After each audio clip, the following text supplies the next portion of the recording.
Dura Nusantara, bangkit dan maju bersama ASEAN.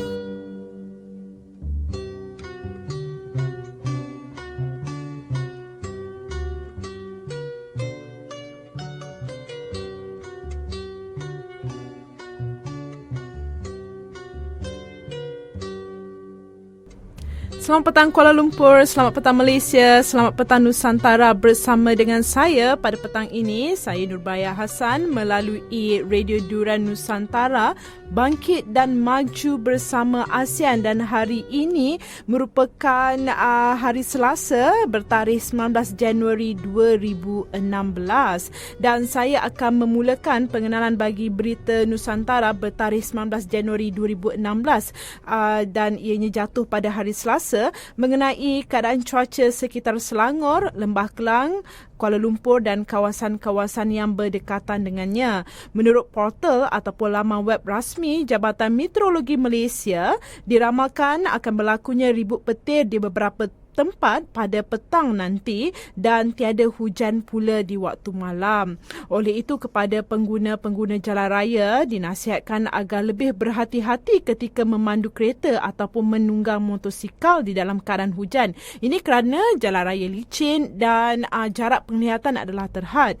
Rancang perjalanan anda jika tidak mahu terperangkap dalam kesesakan lalu lintas, dan yang paling penting sekali, awasi juga jarak kenderaan anda untuk mengelak sebarang kemalangan.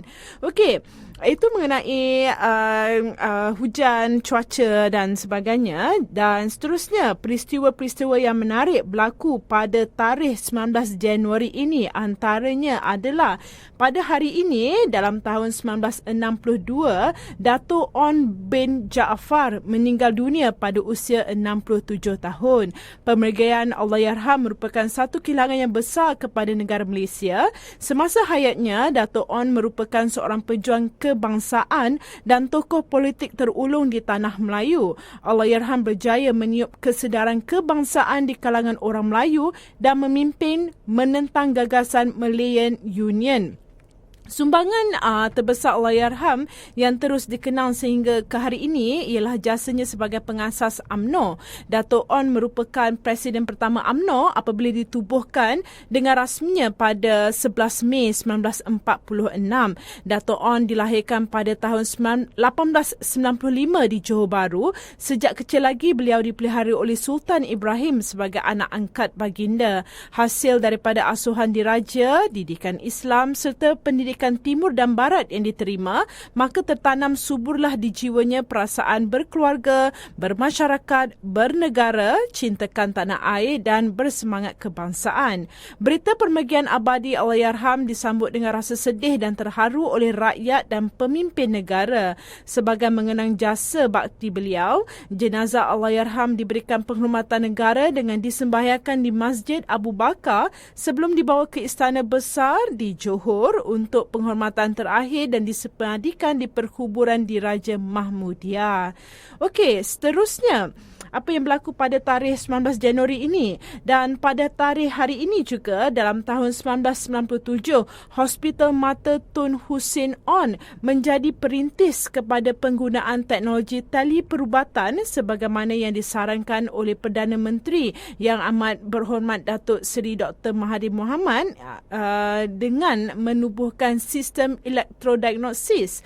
Sistem yang dikenali sebagai elektrodiagnostik neurofizikologi automated analysis ataupun ENAA membolehkan pesakit mata didiagnoskan di hospital itu dengan data yang diperolehi diperiksa oleh ophthalmologis di England. Dengan sistem ENAA ini, Hospital Mata Tun Hussein On dihubung secara telematik dengan Hospital Mata Bristol. Teleperubatan adalah salah satu daripada 7 aplikasi yang diberi keutamaan dalam projek Koridor Raya Multimedia ataupun MSC pada ketika itu. sebagai pemangkin perkembangan aktiviti multimedia ini. Menerusi konsep ini, doktor tempatan boleh berinteraksi secara terus dengan pakar perubatan lain di seluruh dunia dengan menggunakan perkhidmatan online yang disediakan di dalam kawasan MSC. Dan sejarah yang terakhir yang berlaku pada 19 Januari ini dan berlaku pada tahun 1983, iaitu Datuk Ahmad Bostamam, seorang tokoh politik, wartawan dan sastrawan yang terkenal di Malaysia, telah pun meninggal dunia. Beliau dilahirkan pada 30 November 1920 di Kampung Behrang Ulu, Tanjung Malim, Perak. Nama asal beliau adalah Abdullah Thani bin Raja Kecil, tetapi lebih dikenali sebagai Ahmad Bostamam di gelanggang politik dan ruhiyat di bidang pencerpenan, penovelan dan pensajakan. Memiliki pendidikan formal yang sederhana, beliau membina pengetahuan lewat pembacaan, pergaulan dan pengalaman yang dilaluinya.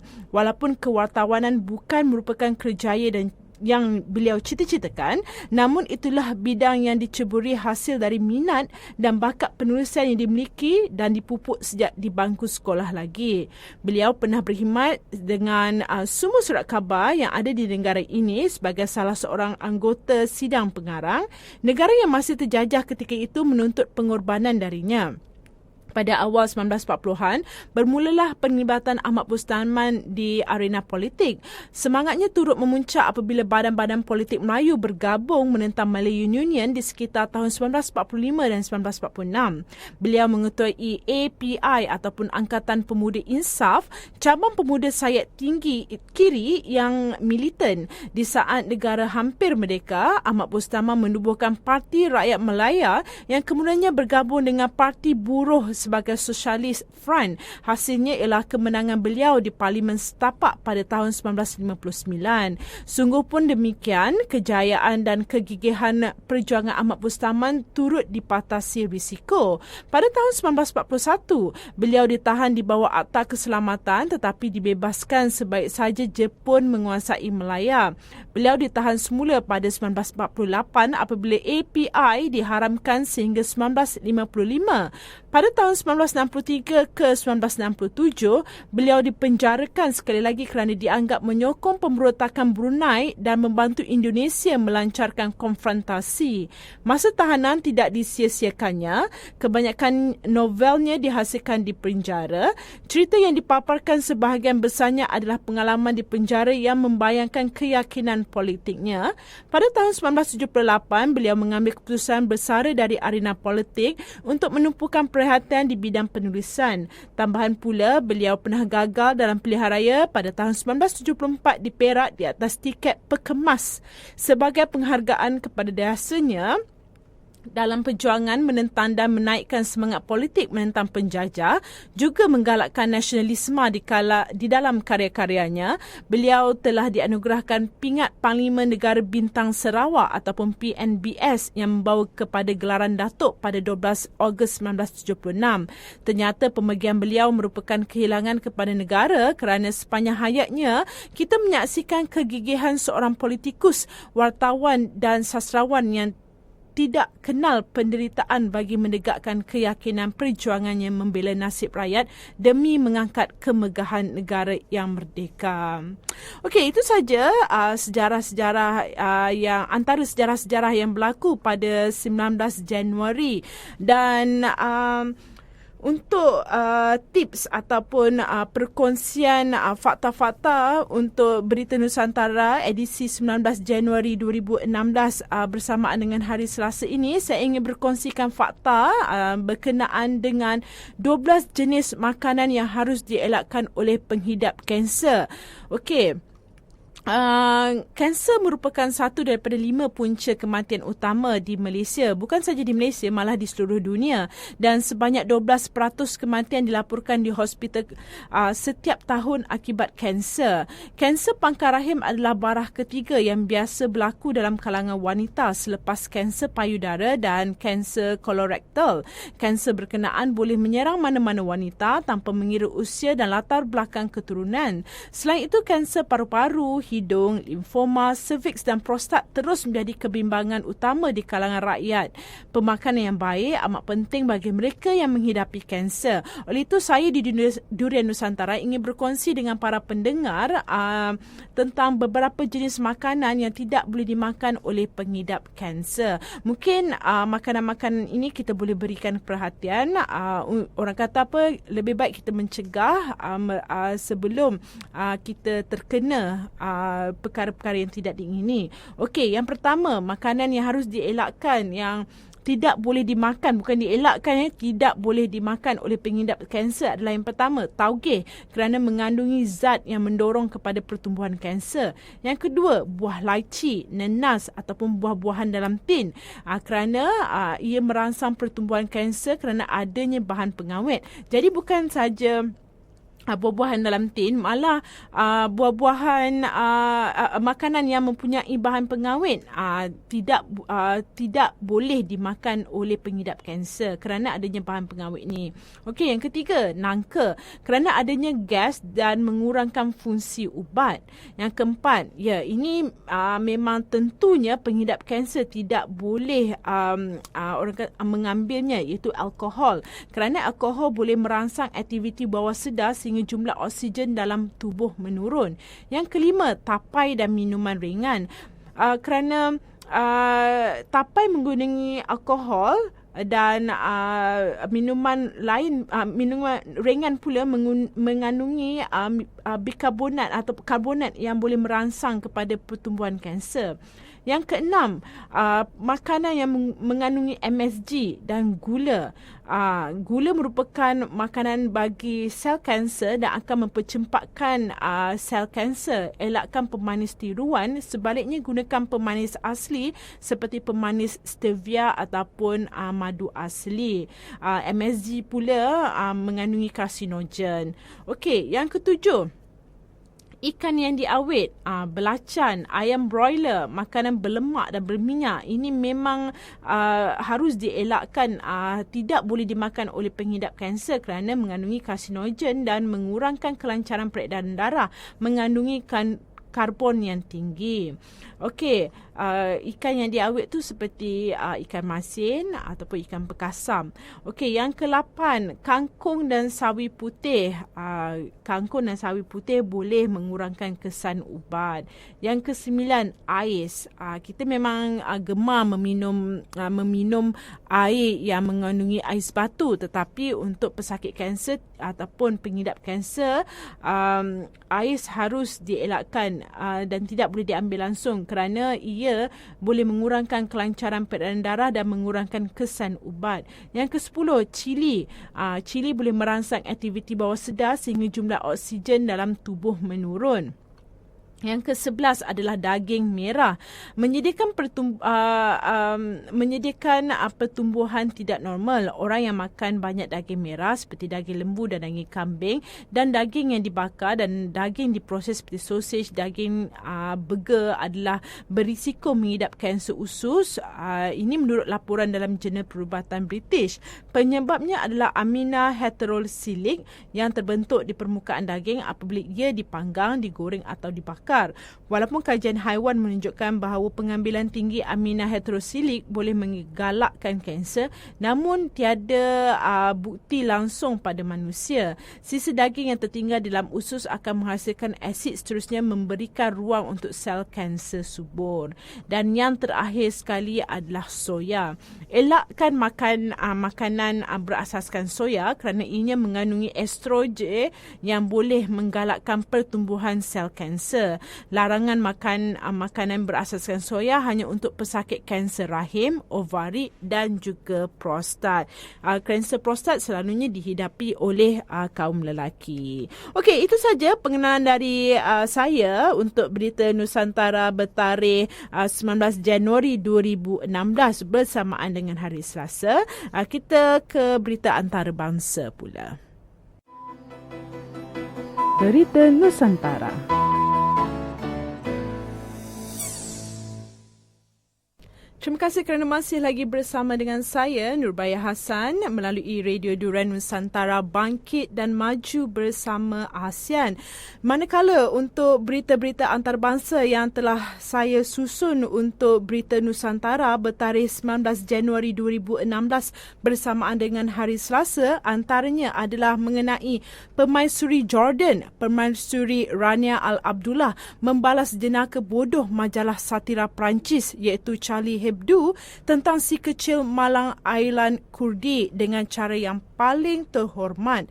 Menerusi akaun Twitter miliknya, Rania berkata Aylan mungkin akan bergelar seorang doktor, guru atau seorang bapa yang penyayang seandainya dia tidak menemui ajal ketika dalam perjalanan mencari kehidupan yang lebih baik bersama keluarganya. Ia merupakan balasan terhadap sindiran Charlie Hebdo yang baru-baru ini mengeluarkan lukisan kartun yang menggambarkan Aylan akan membesar menjadi seorang pesalah seksual. Aylan merupakan objek majalah berkenaan sejak beberapa bulan lalu, termasuk satu kartun yang memperlihatkan jasad Aylan terbaring berdekatan sebuah papan tanda McDonald's dengan caption "So close" ataupun maksudnya sangat dekat. Kanak-kanak Malang itu maut akibat lemas ketika dia dan keluarganya dari Syria dalam perjalanan ke Greece untuk melarikan diri. Jasadnya kemudian dijumpai terdampar di sebuah pantai di Turki. Imej menyayat hati Aylan itu kemudian menjadi viral dan menggemparkan seluruh dunia sekaligus membangkitkan rasa simpati terhadap nasib yang menimpa pelarian Syria. Berita seterusnya adalah mengenai Presiden baru Argentina iaitu Mauricio Macri bakal mendermakan seluruh gajinya kepada sebuah dapur jalanan di Buenos Aires. Macri yang memperolehi sebanyak 61,000 pesos ataupun bersamaan dengan RM20,400 Malaysia sebulan akan menyerahkan gajinya kepada sebuah pertubuhan kebajikan persendirian yang menyediakan makanan kepada lebih 1,800 orang gelandangan di Villa Soldati, sebuah kawasan berpendapatan rendah di selatan ibu negara Argentina. Macri dilaporkan telah membuat perkara yang sama ketika membenggang jawatan Datuk Bandar Buenos Aires. Selepas mengangkat sumpah sebagai Presiden pada 10 Disember 2015, Macri telah melaksanakan pelbagai perubahan untuk memulihkan ekonomi Argentina. Okey, seterusnya pula adalah berita daripada Beijing di mana seorang lelaki sanggup berpakaian seperti wanita ketika menjual bunga di stesen kereta api metro Beijing di Beijing semata-mata mencari wang bagi membiayai rawatan anaknya yang disahkan mengidap kanser. Ini kasih bapa ya. Setiap petang selepas tamat waktu bekerja, Dong Dajun memakai gaun berwarna merah dan rambut palsu sebelum datang ke stesen kereta api berkenaan untuk menjual bunga. Dong yang bekerja sebagai buruh berkata dia terpaksa melakukan pekerjaan itu semata-mata mahu mencari wang membiayai rawatan penyakit kanser anak lelakinya. Katanya anak tunggalnya yang berusia 5 tahun itu menjalani 3 kali rawatan kemoterapi dan perlu melakukan 8 lagi rawatan. Setakat ini kos rawatan perubatan anaknya telah pun mencecah RM210,000 iaitu bersamaan dengan RM141,544 Malaysia dan jumlah itu termasuklah RM140,000 yang terpaksa dia pinjam daripada ahli keluarga seterakan. Dan untuk meneruskan rawatan ini dia perlu menyediakan wang yang lebih banyak bagi menampung kos perubatan yang mahal. Menurutnya dia mengambil keputusan untuk menjual bunga bagi mendapatkan wang tambahan untuk menyelamatkan nyawa anaknya dan dia berpakaian wanita kerana mahu menarik perhatian pelanggan walaupun pada mulanya dia berasa malu. Dan kos perubatan yang tinggi menyebabkan keluarga miskin di China terpaksa memikirkan cara-cara yang paling kreatif untuk mencari wang bagi menyelamatkan nyawa insan yang mereka sayangi. Okey, dan yang terakhir, berita antarabangsa yang terakhir daripada Maine, Amerika Syarikat di mana mayat seorang pesara guru muzik ditemui di rumahnya 2 tahun setengah selepas kematiannya. Mayat Lucy McNulty ditemui di dalam bilik tidurnya dan dia dipercayai mati akibat sakit jantung. Dia dipercayai mati pada pertengahan 2013 pada usia 67 tahun. Dan jiran berkata mereka sering menghubungi polis untuk memeriksa keadaan wanita itu. Namun pihak berkuasa memberi alasan tidak ada sebab musabab sebab untuk mereka memasuki rumah berkenaan. Rumah di Wales Main itu akhirnya diserbu kerana Lucy berhutang cukai hartanah berjumlah ribuan dolar. Dan jurucakap polis Wales, Gerard Condon, memberitahu Portland Press Herald bahawa mereka tidak pernah mempunyai sebab munasabah untuk memasuki rumah itu, dan keadaan amat menyedihkan dan Lucy McNulty memang suka menyendiri dan sering membiarkan pintu serta tingkapnya ditutup rapat. Dan jiran Lucy pula berkata yang sedihnya mereka sedih kerana kampung itu begitu ramai penduduk tetapi tiada seorang pun yang mempedulikan Lucy. Dan bagi jiran Lucy, beliau katakan bahawa tiada siapa yang patut mati keseorangan seperti Lucy McNulty. Dan polis pertama kali memeriksa rumah itu pada Julai 2013 lepas Lucy pulang dari hospital. Polis berkata mereka tidak boleh memasuki rumahnya melainkan ada bukti seperti himpunan akhbar ataupun surat. Okey, itu saja berita antarabangsa yang telah disusun oleh saya untuk berita Nusantara bertarikh 19 Januari 2016 bersamaan dengan hari Selasa. Kita berhenti rehat sebentar sebelum kita ke berita politik dan hal ehwal semasa.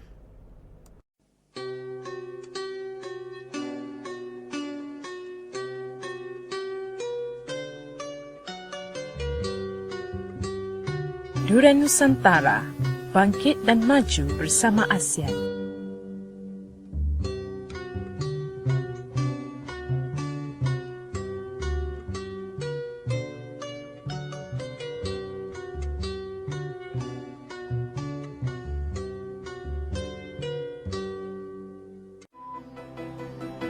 Berita Nusantara.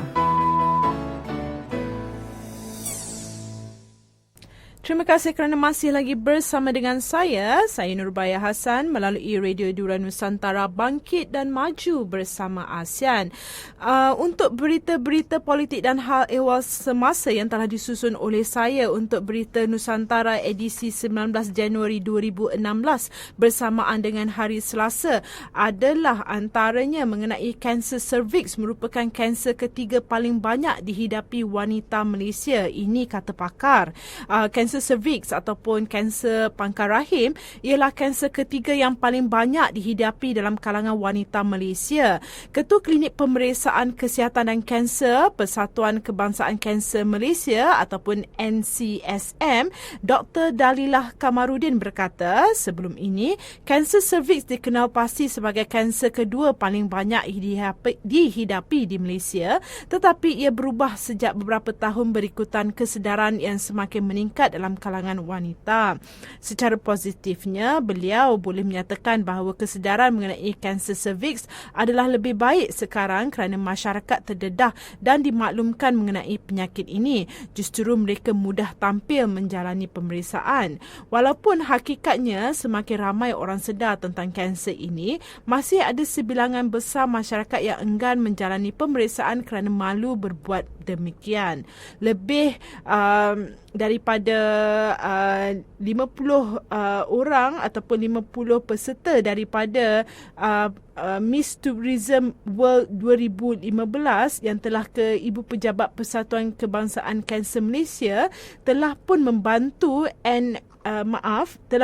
NCSM untuk meningkatkan kesedaran orang ramai mengenai kanser cervix dan pentingnya mengesan dan menjalani pemeriksaan awal sebagai sebahagian daripada inisiatif tanggungjawab sosial korporat ataupun CSR Miss Tourism World 2015. Sementara itu, Dr. Dalilah berkata berdasarkan International Agency for Research on Cancer ataupun GloboCan, dalam setiap 4 minit seorang wanita akan mati akibat kanser cervix di rantau Asia Pasifik termasuklah Malaysia.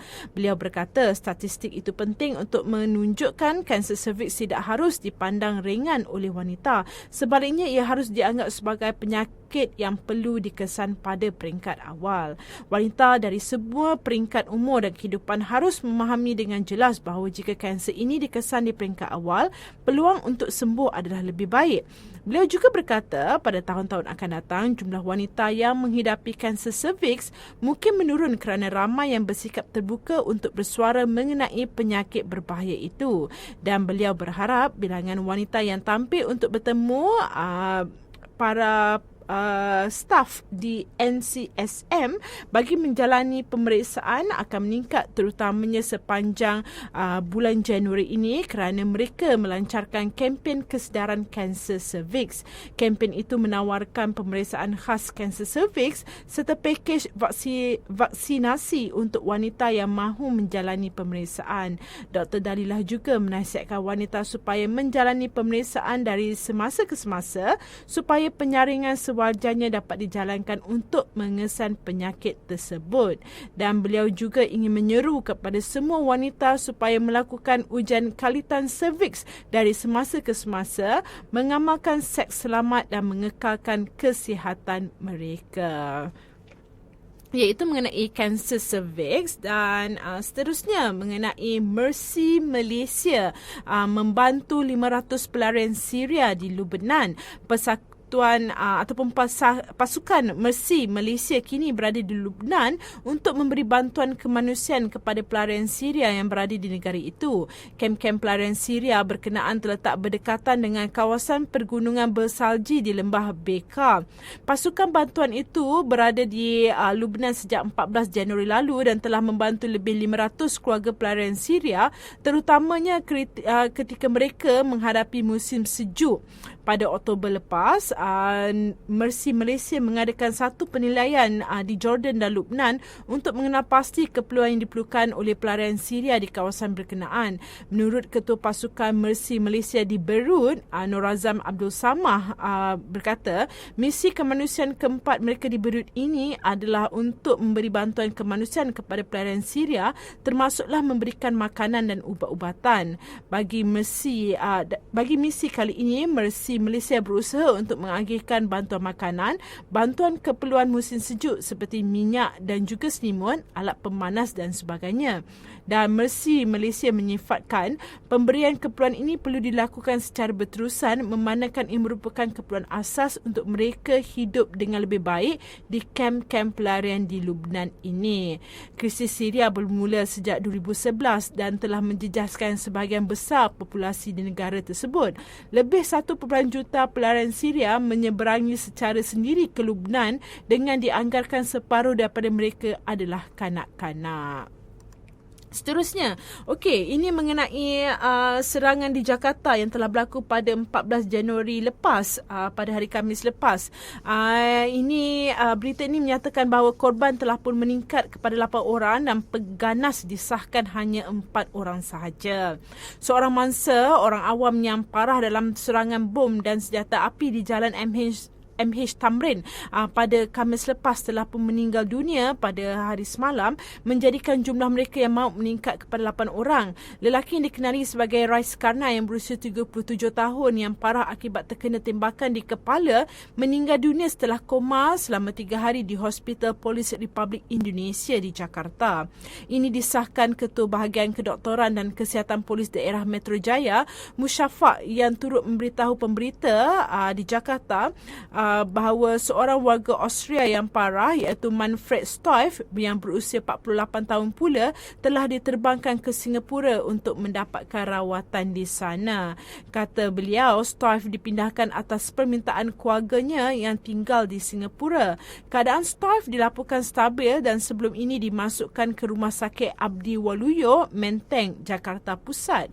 Sementara itu, Ketua Bahagian Hubungan Manusia Polis Daerah Metro Jaya, M. Iqbal berkata, polis juga turut mengesahkan mayat seorang lelaki yang sebelum ini disyaki sebagai pengganas dan dikenali sebagai Sugito didapati beliau adalah orang awam. Katanya Sugito, warga Kerawang dari Jawa Barat, adalah mangsa dalam kejadian serangan bom itu dan mayatnya telah dikenal pasti oleh anggota keluarganya. Beliau berkata Sugito merupakan seorang tukang masak. Dikatakan sedang melintas jalan di tempat kejadian ketika berlaku serangan berkenaan. Iqbal berkata polis sebelum ini mencurigai identiti Sugito kerana ketika polis mengunjungi rumahnya untuk pemeriksaan, rumah itu didapati kosong. Katanya dengan perkembangan terbaru itu, jumlah suspek pengganas yang terbabit dengan serangan bom itu ialah 4 orang dan mereka dikenali sebagai Dian Juni Kurniadi, Muhammad Ali, Afif ataupun Sunakim dan Ahmad Muhazan Sarun. Sementara itu, media tempatan melaporkan penduduk di desa Kudung Wungu, Kerangkeng, Indramayu, Jawa Barat pada hari semalam membuat demonstrasi menolak jenazah Ahmad Muhazan daripada dikebumikan di kampung halamannya. Mereka memasang spanduk dengan tulisan "Kami menolak jenazah teroris" di merata tempat di desa Kudung Wungu dan sekitarnya. Seorang pemimpin kampung itu yang dikenali sebagai Nasrullah berkata, warga kampung itu tidak boleh menerima manusia yang radikal dan apa yang dilakukan oleh Ahmad Muhazan telah mencemarkan nama kampung mereka. Golongan pemuda, tokoh masyarakat dan tokoh agama desa Kudung Wungu sudah sepakat menolak jenazah Ahmad Muhazan walaupun orang tuanya masih ada tanah sendiri untuk mengebumikan jenazahnya. Ahmad Muhazan yang berumur 26 tahun antara pengganas yang disahkan maut akibat letupan bom di tangan sendiri ketika cuba membuat serangan. Dalam perkembangan lain, polis telah pun menahan 12 orang yang dipercayai mempunyai kaitan dengan lelaki yang sangat dikehendaki polis iaitu Bahrul Naim. Jurucakap Markas Besar Polis Anton Charlian berkata, kesemua yang ditahan di beberapa tempat berasingan itu adalah kelompok radikal lama dan sebahagian daripadanya mempunyai jaringan latihan pengganas di Aceh yang telah dilumpuhkan beberapa tahun lepas. Polis juga telah membuat serbuan di beberapa daerah seperti Bekasi, Seribon, Jawa Barat dan Kalimantan Timur selain merampas 9 senjata api, telefon bimbit dan motosikal. Seorang daripada 12 orang yang ditahan itu dipercayai menerima kiriman dana daripada kumpulan pengganas Daesh bagi membiayai aktiviti keganasan di negara berkenaan. Okey, berita seterusnya masih lagi berkenaan susulan daripada serangan di Jakarta, tetapi berita ini daripada Bangkok, daripada Thailand, di mana Polis Thailand melancarkan serbuan di kawasan Minburi yang mempunyai banyak penduduk Islam sebagai sebahagian daripada langkah meningkatkan keselamatan berikutan serangan pengganas di Jakarta, Indonesia pada 14 Januari lepas. Ketika mengesahkan serbuan yang dilancarkan pada 17 Januari, iaitu pada 17 Januari, Ketua Polis Metropolitan Kawasan 3 iaitu Major General Chaya Porn Panich Atra berkata, operasi bersama polis tentera itu diketuai beliau sendiri. Beliau mengetuai pasukan itu ke kawasan berkenaan iaitu kawasan Minburi berikutan kejadian letupan di Jakarta dan pengeboman di Raja Prasong pada pertengahan Ogos lepas. Mereka akan terus mengadakan operasi keselamatan. Menurut pegawai itu juga, pasukannya melakukan pemeriksaan di Pangsapuri yang disyaki disewa suspek di kawasan itu tetapi tidak menjumpai sebarang objek yang menyalahi undang-undang. Chaya Porn berkata sasaran serbuan pada 17 Januari ialah individu yang mencurigakan yang tinggal di kawasan itu tetapi beliau tidak memberi penjelasan lanjut kerana ia dianggap sensitif. Chaya Porn bagaimanapun meredakan kebimbangan yang mungkin dirasai masyarakat Islam di Minburi apabila beliau berkata pasukan keselamatan Thailand tidak menjadikan golongan itu sebagai sasaran dalam operasi keselamatan yang dilancarkan berikutan kejadian di Jakarta itu. Pasukan keselamatan Thailand termasuk polis dan tentera meningkatkan pengawasan di kawasan strategik di sekitar bandaraya Bangkok dan di kawasan bersempadan dengan negara jiran berikutan serangan di Jakarta. Serangan yang didakwa mempunyai kaitan dengan sekutu kumpulan militan Daesh itu telah pun meragut 8 orang mangsa dan termasuk lah orang awam dan juga dan juga warga Kanada. Dan Ogos lepas, Thailand telah mengalami serangan bom paling dahsyat dalam sejarahnya apabila sebutir bom diletupkan di kuil Erawan yang terletak di persimpangan Ratchaprasong di Bangkok yang terkenal kerana kesibukannya dan menyebabkan 20 orang maut, termasuklah 5 rakyat Malaysia. Berikutan kejadian itu, Thailand melancarkan operasi besar-besaran termasuk di Minburi dan menahan 2 suspek utama. Okey, dan yang terakhir untuk berita politik dan hal ehwal semasa adalah berkenaan dengan hashtag Free Market Putrajaya. Okey, dataran gemilang Putrajaya menjadi saksi pertemuan masyarakat prihatin dari seluruh tanah air. Pada pagi Ahad yang lepas, iaitu pada 17 Januari, telah dimulakan pasar percuma yang lebih popular dikenali sebagai Free Market Putrajaya yang diusahakan oleh sekumpulan anak muda. Objektifnya adalah bertujuan untuk membantu mereka yang memerlukan, malah membuka peluang kepada mereka yang ingin membantu untuk tampil membuka gerai mereka. Penganjurnya adalah Azmin Ishak.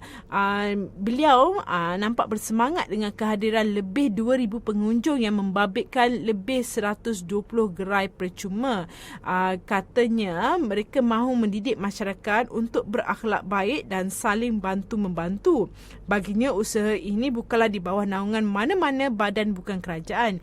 Ini kerana penyumbang yang ingin turut serta kebanyakannya terdiri daripada orang perseorangan. Dan mereka menggembring tenaga bersama-sama dengan semua penyumbang yang ingin membantu, memandangkan kebanyakan mereka tidak tahu di mana tempat sesuai untuk membantu orang lain. Dan sebagai penganjur, Azmin tahu kaedah paling sesuai untuk mendidik pengunjung agar tidak tamak dan keterlaluan dalam mengambil barangan percuma yang ditawarkan di pasar percuma ini adalah dengan menyebarkan mesej melalui penyumbang yang membuka gerai. Dan yang paling penting mereka haruslah minta elok-elok dan ucap terima kasih. Free Market Putrajaya juga dianggap sebagai pencetus semangat saling membantu di kala tekanan kos sara hidup melanda masyarakat. Dan bagi salah seorang pengunjung iaitu Vivi Sarjuni yang berasal dari Sabah, dia menganggap program ini sebagai platform terbaik menggalakkan penyumbang-penyumbang baru untuk tampil membantu. Dan Free Market digerakkan secara atas talian melalui laman Facebook di facebook.com/groups/Free Market MY. Okey, itu saja berita politik dan hal ehwal semasa untuk edisi Berita Nusantara pada hari ini bertarikh 19 Januari 2016 bersamaan dengan hari Selasa. Kita berhenti rehat sebentar, kemudian kita ke berita ekonomi dan bisnes pula.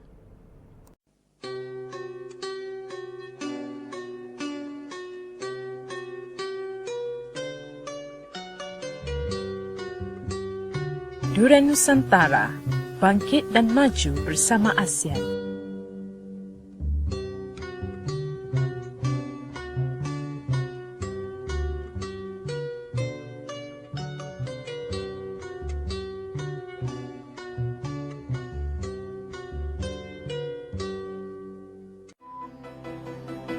Berita Nusantara.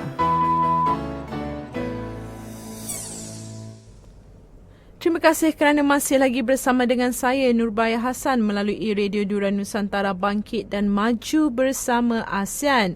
Manakala untuk berita ekonomi dan bisnes yang telah disusun oleh saya untuk Berita Nusantara edisi 19 Januari 2016 bersamaan dengan hari Selasa adalah mengenai 11 Street labur sebanyak 60.4 juta ringgit Malaysia untuk membantu pembangunan PKS tempatan.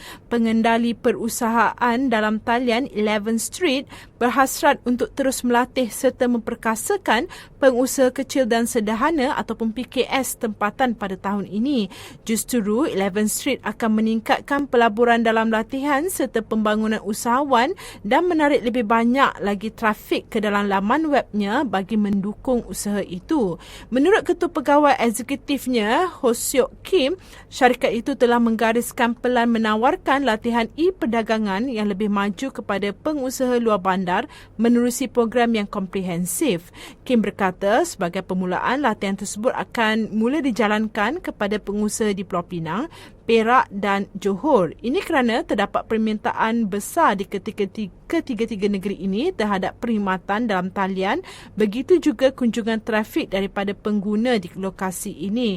Oleh itu mereka ataupun 11 Street akan turut beri tumpuan kepada beberapa tempat lain selain kawasan Lembah Kelang, dan mereka telah memperuntukkan sebanyak 6.4 juta ringgit Malaysia bagi latihan e-perdagangan daripada latihan asas menjual produk dalam talian sehinggalah latihan penyelidikan pemasaran. Beliau berkata tambah Kim Majlis penghargaan kepada 14 pengusaha serta penjual yang telah berjaya mencatatkan prestasi jualan serta pertumbuhan melebihi 100% sejak usaha sama mereka bersama 11 Street telah pun diadakan di Kuala Lumpur pada Isnin, iaitu pada hari semalam. Dan 11 Street merupakan pengendali serta laman membeli belah dalam talian terbesar dan terkemuka di Korea Selatan telah mula membuka perkhidmatannya di Malaysia pada April 2015. Sejak pelancarannya di negara ini, 11 Street telah berjaya membawa dan memperkenalkan sebanyak 13,000 pengusaha tempatan dan antarabangsa yang menawarkan lebih 5 juta produk perniagaan kepada pengguna dalam talian di Malaysia. Secara purata, syarikat itu telah membantu memasarkan perniagaan penjual dengan pertumbuhan sebanyak 30% dalam tempoh 6 bulan. Okey, itu saja berita Nusantara yang telah disusun oleh saya untuk edisi 19 Januari 2016 bersama dengan hari Selasa. Dan sebelum saya melabuhkan tirai, sebelum berita Nusantara bertarikh 19 Januari 2016 ini melabuhkan tirai, kata-kata bijak yang ingin saya kongsikan dengan para pendengar Duran Nusantara adalah mengenai ketika dalam sebuah perjuangan terdapat tentangan yang besar. Ini berarti keberhasilan yang menanti setelah perjuangan itu ada juga lebih besar. Jadi bersabar dalam menghadapi apa juga rintangan dan tentangan dalam kehidupan, kerana kita sentiasa harus menghadapinya dengan sabar, dengan tenang, dan perjuangan tidak akan pernah terhenti. Kerana setiap perjuangan yang kita harungi untuk tentangan-tentangan itu, pastinya hasil yang kita akan dapat juga besar. Okey, itu saja daripada saya untuk berita Nusantara pada hari ini bertarikh 19 Januari 2016 bersamaan dengan hari Selasa. InsyaAllah kita jumpa lagi. Salam manis, salam sayang, salam hormat, salam Nusantara, salam cita damai. Assalamualaikum.